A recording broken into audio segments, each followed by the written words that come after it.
We moeten er eerlijk over wezen. We komen eens voor gallery play van de Harkemasse Boys. Met thuis teleurstelling zorgen we voort dat hij van de grutte smaakmakers van Vlienier net mij doet. Oebeles Kokker is er als coach wel bij, maar is vrienden weekend maar succes opereert onder een dubbele liesbreuk.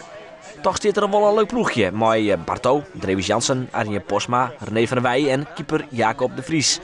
En van de titelverdediger verwachten wij concurrentie uit onverwachte hoeken. RKAV Volendam is naar Friesland aangekomen en de sneurshaaklasser dit vrij voetbalsje. In de poolfase winnen ze elke wedstrijd met gemak en de vertrouwen is groot.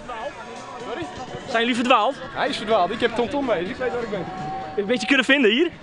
Ja, een uurtje waren we er. Hoe komen jullie hier eigenlijk terecht, joh? Nu komen wij terecht.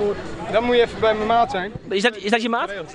Ja, wij hadden een trainer die was op cursus bij ons. Ja. Die kwam hier vandaan en die belde ons op. Liekele Bleekveld, ja. Ja, die was het. Die belde ons op. Ik wist het stiekem al, maar Ja, nou kon ja. je een beetje vinden? Ja, het was makkelijk te vinden. Drorijp had jij wel eens van gehoord? Nee, daar had ik nog nooit van gehoord. Om eerlijk te zijn. En dan moest je voetballen tegen een oude ziel, Ja. Lemmer. Lemmer, ja. Daar heb ik nog nooit van gehoord. Hoor. Dat werd 10 doelpunten verschil met dat. Ja, dat was een makkie. Het vertrouwen is zelfs zo groot dat ze boeten de camera al sissen als ze die €1000 winstpremie nou al mooi krijgen kunnen.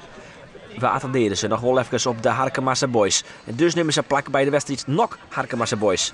Maar het rint nog net echt bij de samba voetballers uit de waan. Ze komen zelfs maar trein in achter. Die kunnen we wel hebben. Je twijfelt even, hè?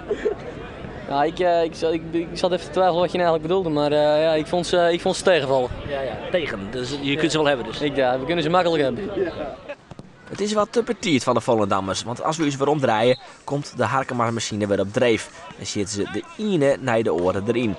Zoals deze van Barto. En graag even attentie voor deze combinatie tussen Van der Wij en doelpuntenmaker Arjen Posma. En we nemen je even mee naar de laatste poolwedstrijd. Drevis Jansen loopt de keeperswand noon en keeper Jacob de Vries steert in de spits. Dit is nog wat klungelig, maar daar komt hij. Jacob de Vries kan zeker wel voetballen. De poolfase gaat west. De lotting had voor de achtste finales bepaald dat Volendam het opneemt in Drachtste Boys. Maar de oranje hemden hebben dreig. Het wordt treien. En als je dan de penalties zou nemen, dan vlieg je de dus uit. En dat hier ze net toch. Wat is dit? Hoe kan dat nou? Ja, dit is weggegeven, is dit. Zo, dat mag je wel zeggen, ja. 2-0 voor met de man midden. Of met de man meer. Ja. En toen heb ik dat uit de ander gegeven. Met die zelfverzekerheid echt even keihard afgestraft, hè? Ja, dit werd even keihard afgestraft. Mag ik je toch nog even herinneren aan die woorden? Ja. Zullen we die €1000 van de vorige al meenemen, heb ik gehoord? Ja, dat is... we hadden het in de pool gemakkelijk, maar ja. Nu hebben we het gewoon even uit de ander gegeven. Snel weer terug naar Noord-Holland. Ja, we gaan nu even een paar biertjes pakken op de dijk. Oké. Hey, succes hè. Dankjewel, jongen. Ja. Geniet ervan. De Harkemasse Boys denderen je terug en treffen in de hele finale Drachtste Boys. Het wordt penalties. En daar is hij weer. Topspits Jacob de Vries. Hij kan hut zitten. Maar deze is wel echt oer. Arjen Posma mist dan de beslissende penalty. Harkemasse Boys leidt eruit. Nou, hoe kan dat nou? Het ging wat stroever als vorig jaar. Ja, aan de ene kant, we komen hier als favoriet en iedereen die verwacht heel veel van ons. Maar in eerste instantie gaat het om het plezier, dat hebben we wel weer gehad. Het was gewoon een leuk toernooi, goed georganiseerd, wederom. En ja, dit keer geen finale plaats, kan gebeuren. We hadden 5 spelers.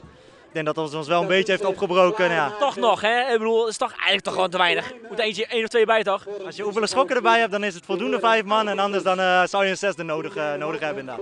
De finale bij de vrouwen gaat tussen ONS Snits en de voedselvereniging van Drachtste Boys. De laatste ploeg speelt het met Brenda Efting. De Arhoene Treije nog speelste bij Jervingen in de Eredivisie. Maar troch haar winnen de Drachtste Boys met 4-2.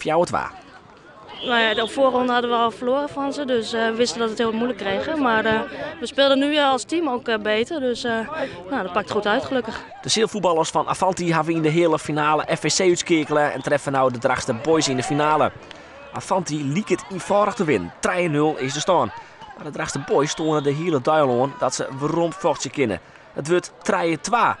En in de eindfase maakt de ploegendienst toch die werk. Alaoui scoort hier nog 4-2 en Avanti wint de Midsimmer Cup van 2010.